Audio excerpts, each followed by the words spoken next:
The misery never stops for the 2022 San Francisco Giants, who at the time of this recording just lost their seventh straight game against LA. I believe I saw a note. It was the first time in 15 years or something that the Giants had lost that many games in a row to the Dodgers. So it's a miserable time right now if you're interested in the 2022 playoff odds, but our attention has kind of shifted to younger players in the future. And so we're going to get into that. The Giants made a move for the future, and Joey Bart has been better. All of that next. You are Locked On Giants, your daily San Francisco Giants podcast. Part of the Locked On Podcast Network, your team every day.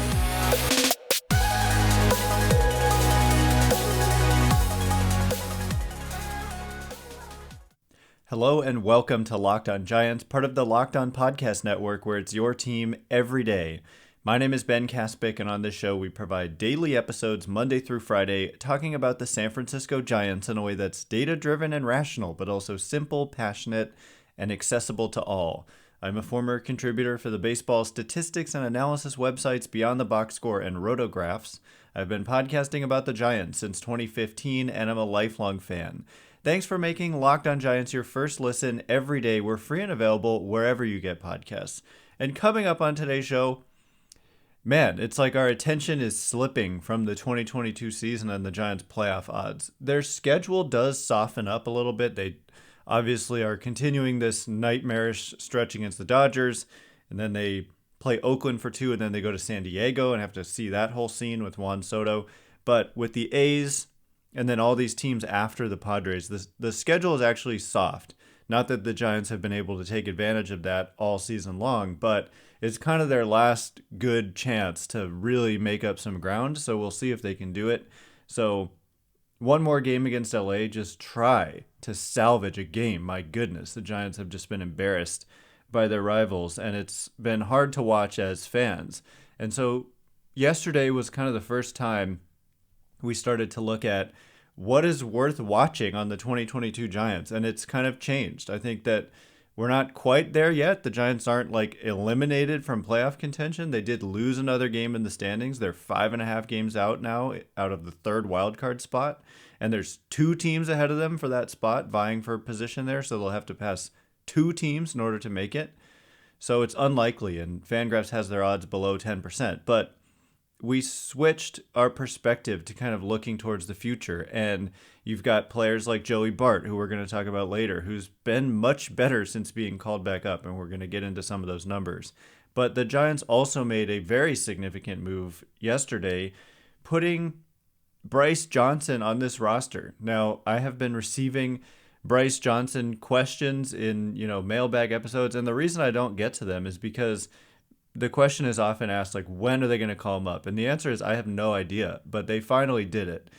So Bryce Johnson is known for his defense in the outfield and his speed, which is obviously something the Giants do not have a lot of on their roster. So they add him yesterday, and they had to add him to the 40-man roster as well. And so I guess there was an open spot with the trade of Curt Casali, and so they didn't have to DFA anyone.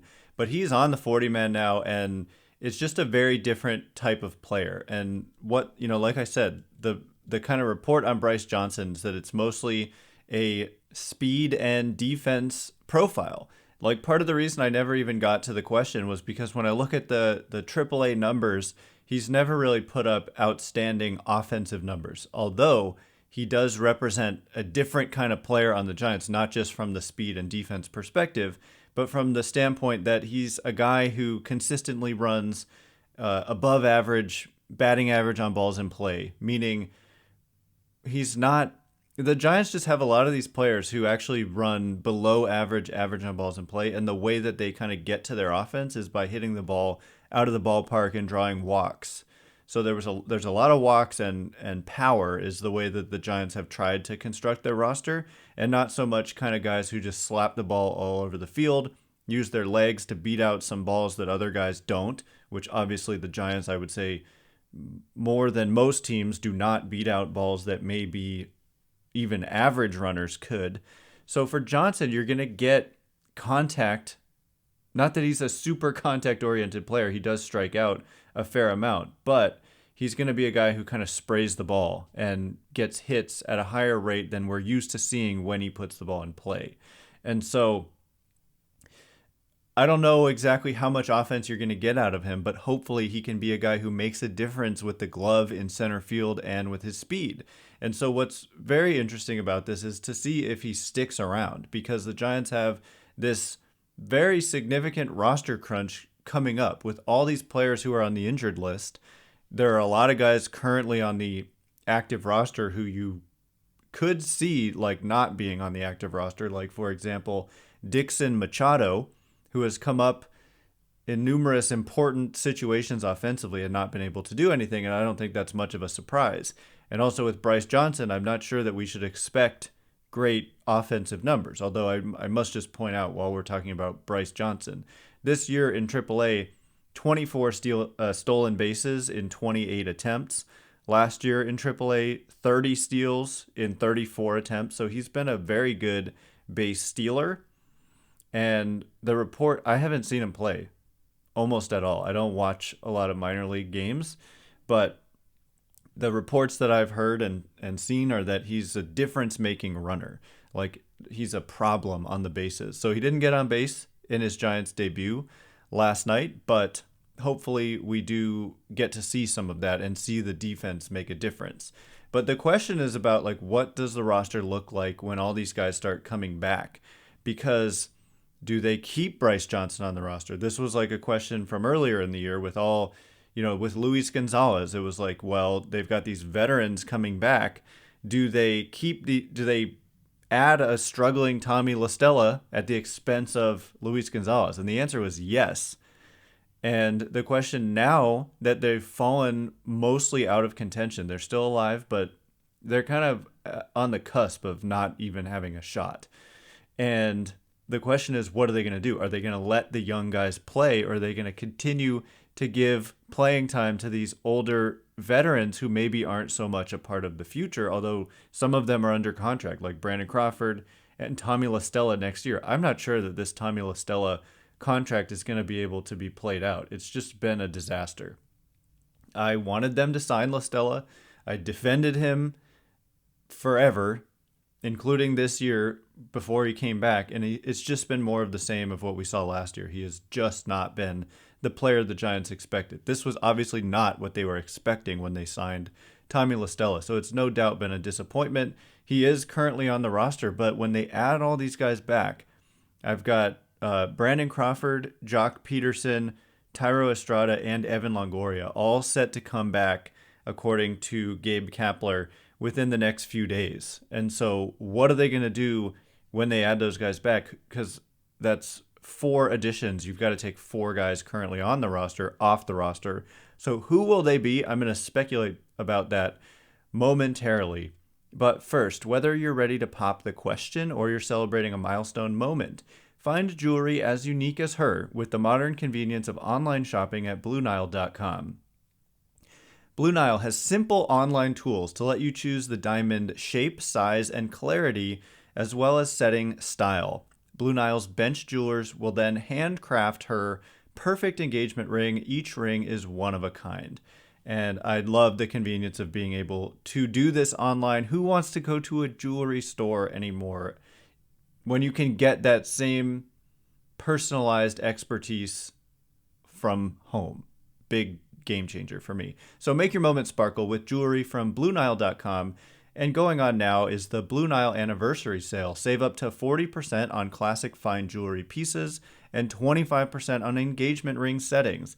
Plus, every order is insured, ships free, and arrives in discreet packaging that won't give away what's inside. Shop stress-free and find your forever piece. Go to BlueNile.com today. All right, we are going to talk about the roster crunch that's coming up, and I'm hopeful that they're going to start making some different decisions than what we've seen over the last couple years, when they've kind of sided towards protecting their inventory as opposed to just thinking towards the future. Because like I was just saying with Tommy La Stella, He is under contract for next year, but we've seen some moves around the league, even just in the last couple of days, where veteran players who are underperforming and are looking past their prime very much so are getting cut. Like we just saw Jackie Bradley Jr. get DFA'd by the Red Sox. We just saw Didi Gregorius get released by the Philadelphia Phillies.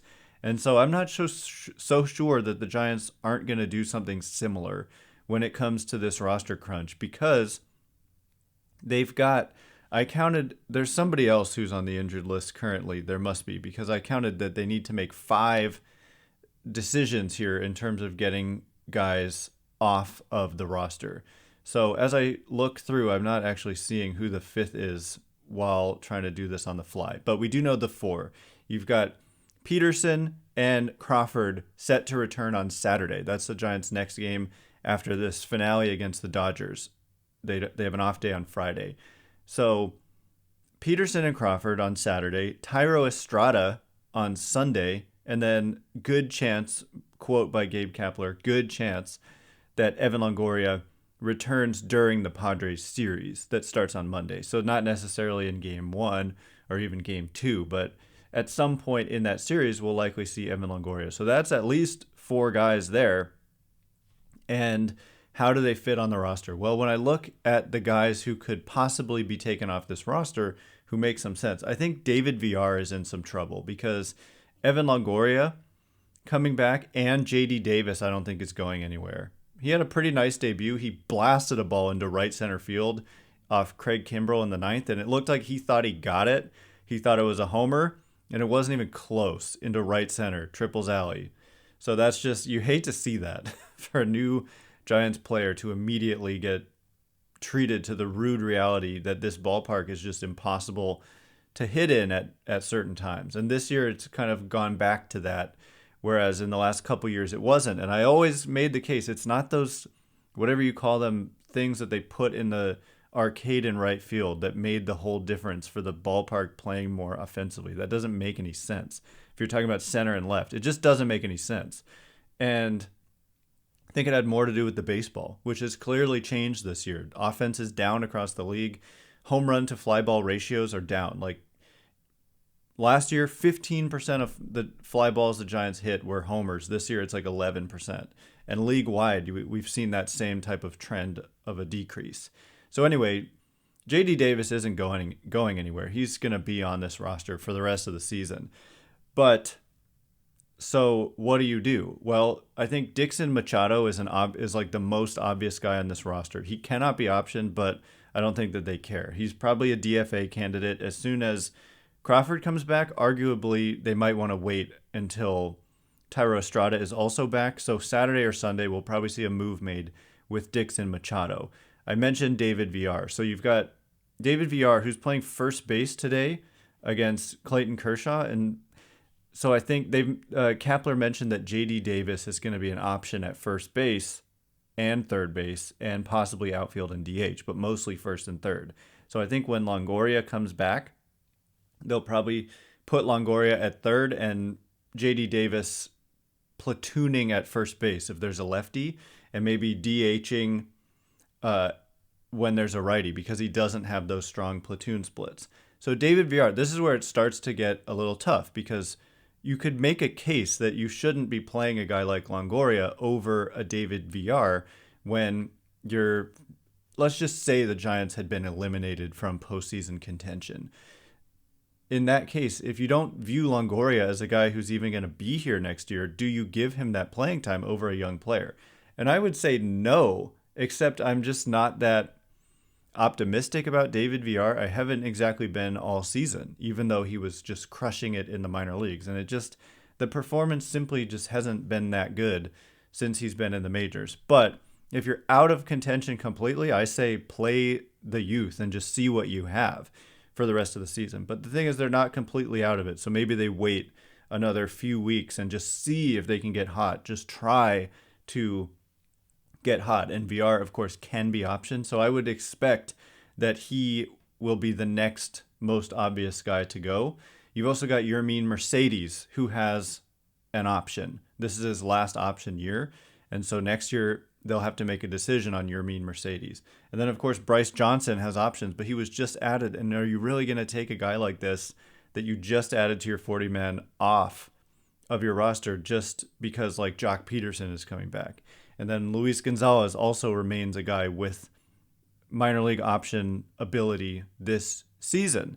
So I don't want to see Luis González go off the roster. I don't want to see Bryce Johnson go off the roster right after getting added. But it is hard for me to see how they're going to add these 4 players without doing that. I mean, we got, okay, Machado DFA, I'm sorry, but he can't be optioned, and it's obvious he's not going to stick. We've optioned Villar already. We've got to do 2 more. I think Mercedes probably goes. And then what else? Johnson or Gonzalez have to go. So I would say, I mean, that's when it starts to be like, do you DFA a Tommy La Stella to clear room instead of optioning one of your younger players? And it's a tough question. And like I said, La Stella is under contract for 2023 at a hefty $11.5 million, even though this was a total of $18.75 million for the contract for 3 years. $11.5 million of it come next year. So look, it's a sunk cost, and if you don't feel like the performance is going to be there, then you should make a move. But they have not shown a willingness really to do this. They have held on to players who are veterans and struggling time after time after time after time. So I'll believe it when I see it, but I also just think, here's the thing too, they could go with 14 position players and 12 pitchers, which they may ultimately decide to do because there's a little bit more flexibility on the pitching side. They did option Sam Long and Jason Vossler prior to yesterday's game in order to add J.D. Davis and Bryce Johnson to the active roster. So they may even be going with 14 position players right now. Let's see, they've got 5, 8. Yeah, I think they have 12 pitchers and 14 position players right now.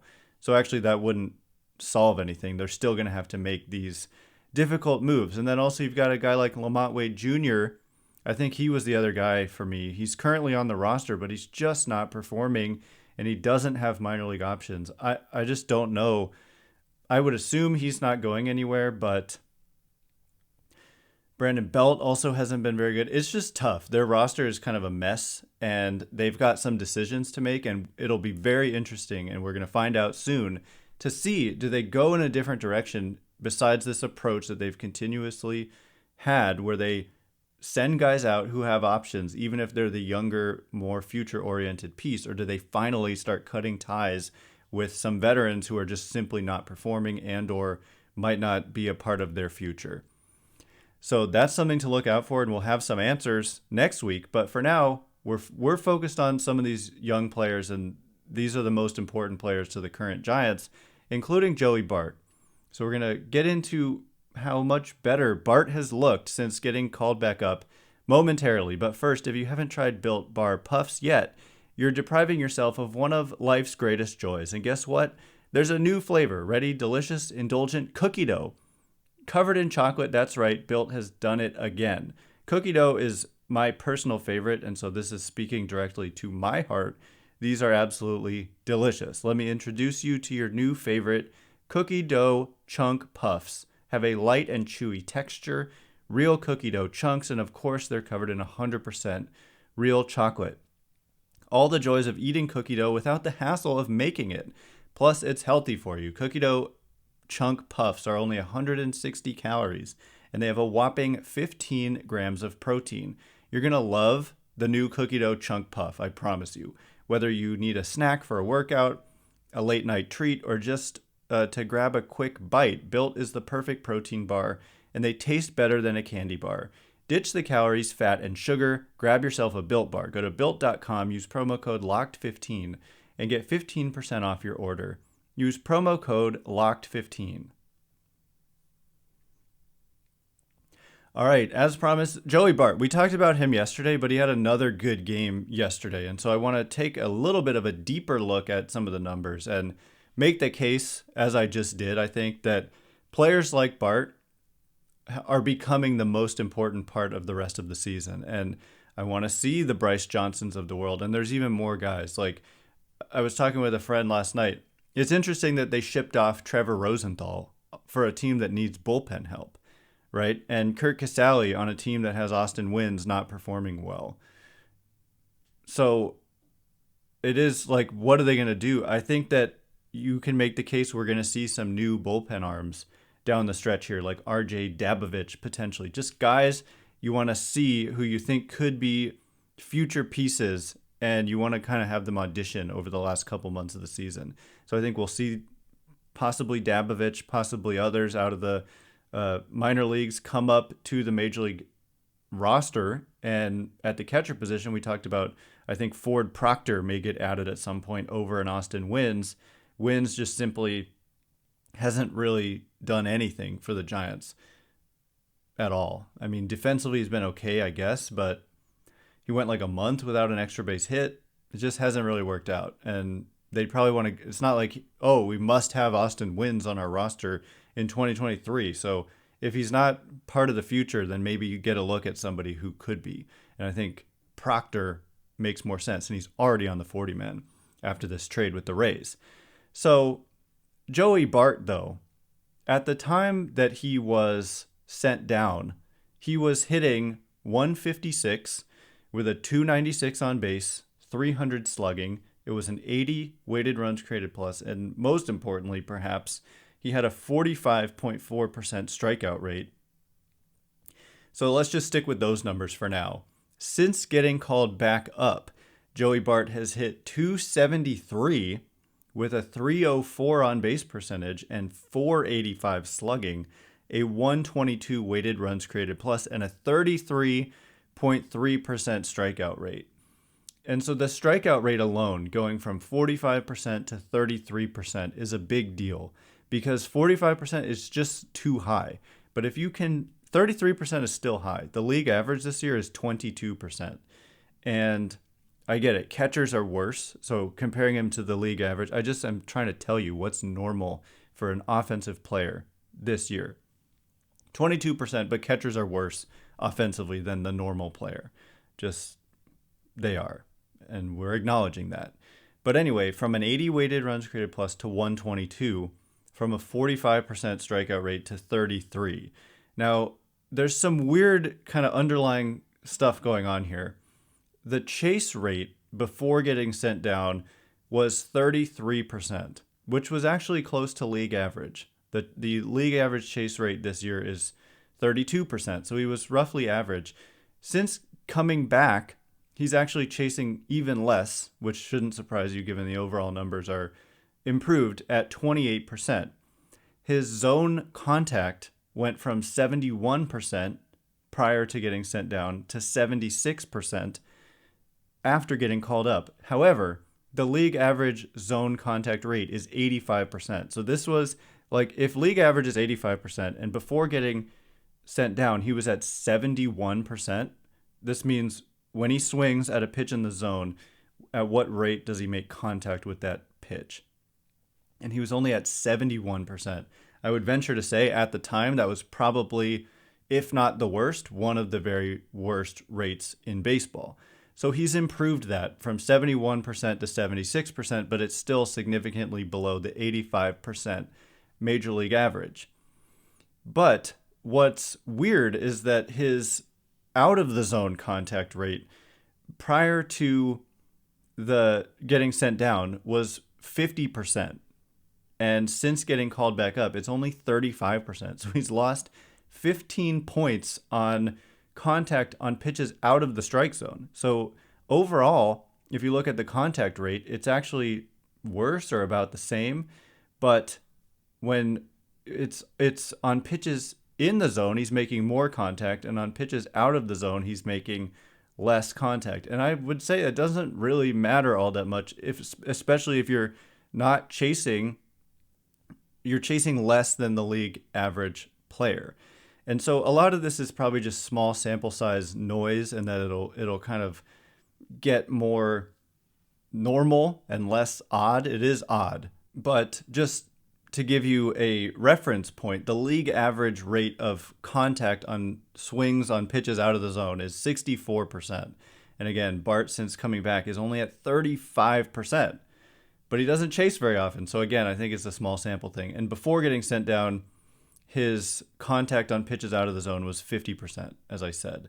So there's still not enough contact, but if he can manage to just continue to not swing at pitches out of the zone at a high rate and then make contact on pitches in the zone, I think that this is a recipe for success. And so far we've seen that. So Bart's development has been great to watch. And then defensively, he's just gotten better and better. He was solid pretty much all along. He's rated as an above average framer. Framing is important. Stealing extra strikes makes a big difference, as we see with the daily umpire scorecard reports, right? The strike zone makes a big difference in games. And so if you can get extra calls that go your way, it does make a huge difference because there's so many pitches in a game. So if you can get consistently above average rates of strikes when other pitchers are getting balls on similar pitches, you are adding a lot of value. And then with his arm, he has just been he's throwing like everybody out. If he makes a throw and the pitcher gives him a chance, he's getting guys every time. And so just the leadership too, he's kind of emerged. The confidence has gotten better.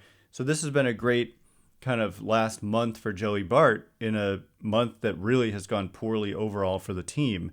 But it's developments like this that are what makes 2022 worth watching the rest of the way if their playoff odds continue to slip, and will get us excited about 2023. But it needs to be more than just Bart. They need other guys to kind of break out a little bit and get us excited for next year. So anyway, that is all the time we have for today. Thanks again for making Locked On Giants your first listen every day.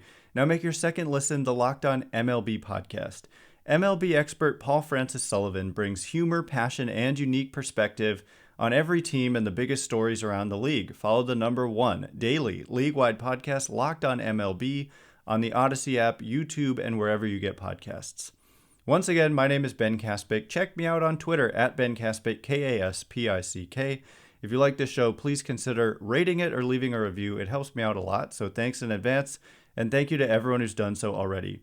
Coming up tomorrow, we're going to be dipping into the mailbag again, so look out on Twitter for a post-trade deadline prompt, and we will get to a new round of questions tomorrow. Thanks again for listening. You are now Locked On Giants.